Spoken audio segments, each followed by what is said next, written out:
Hey, what is going on guys? It's Modded Warfare here. Welcome back to another real quick video here. Just wanted to make this video to show you guys how to get the PS4 FPKG Enabler running on firmware 4.50 for the PS5. Because yes, we now have support for 4.50.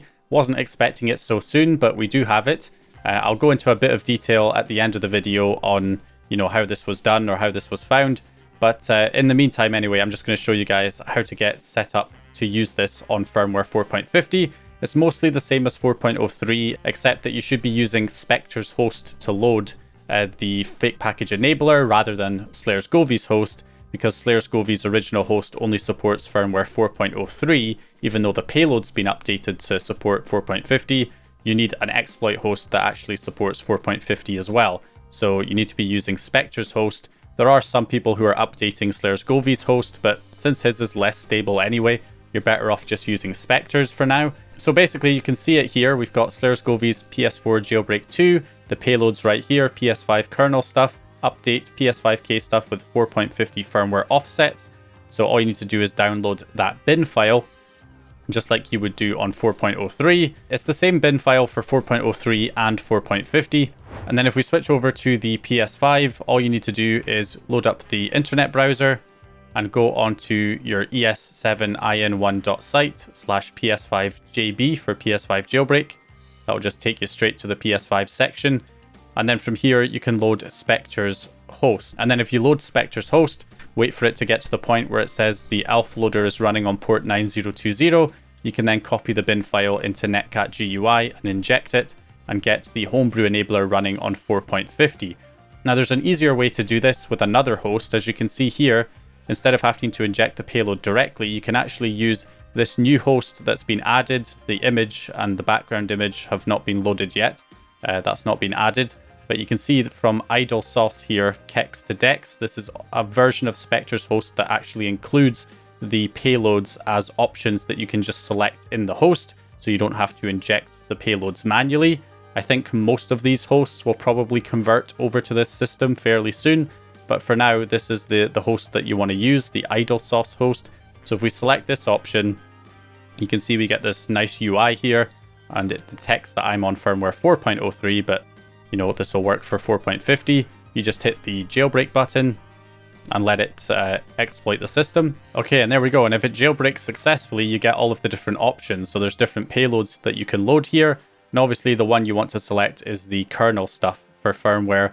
In this case, 4.03, because at the time of recording, this host has not been updated yet to add 4.50 support. But once it does get updated, you can just select K stuff, as I'll do here on 4.03. And then it will just load the payload automatically for you, so you don't have to manually inject it. And that uses Spectre's host as well, so it supports all firmwares. It's just if you're on 4.50, you'll need to wait for the payload to get updated. There is also another one that's already been updated that uses the same system, Jose Gonzalez or T-Rex777, because he's basically taken that same host and added the updated files in there, so it's updated already. And I've created a tiny URL link that you can use for that. So I'll leave that linked in the description. So it's tinyurl.com/bdyvtkv6. So if you head to that site, this will basically take you to a similar host that has the 4.50 payload added. So it's got this little video playing in the background as it's trying to exploit the system. There we go, arbitrary read write established. Boom, there we go. So once it jailbreaks successfully, you can see it's basically the same thing. It's a copy of the other host that we were just looking at, except this one's already been updated to add 4.50 in there.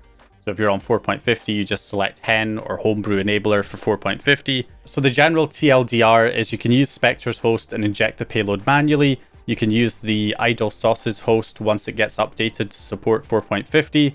And then you can just select the option for 4.50 for the homebrew enabler for PS4. You can just select that option and it will load the payload automatically without having to inject it. Or if that host isn't updated in time, then you can use the one from Jose Gonzalez, the one from T-Rex777 with that tiny URL link, and that will allow you to access it in the meantime until the other hosts get updated. So you've got those options there. Now, how come we actually have access to this already? Well, this wasn't actually added by Slayer's Govi. He wasn't the one who found the offsets. It was actually from another developer called Chaburek 3000, and they were able to find the necessary offsets. You can see they added it here, firmware 4.50, all of the offsets were found. And this was done using a different method. I believe they were able to use the script to find, a good chunk of the offsets, like we can do at the moment with the porting script. But I believe he found another method to do with opcodes, where he was able to port the other offsets, the remaining offsets that were missing, that the script didn't find, using this opcode method, probably because the opcodes are the same or similar enough between 4.03 and 4.50 that he was able to port it that way. So by the looks of things, this method requires the firmware that you're porting to needs to be very similar to 4.03 or 4.50.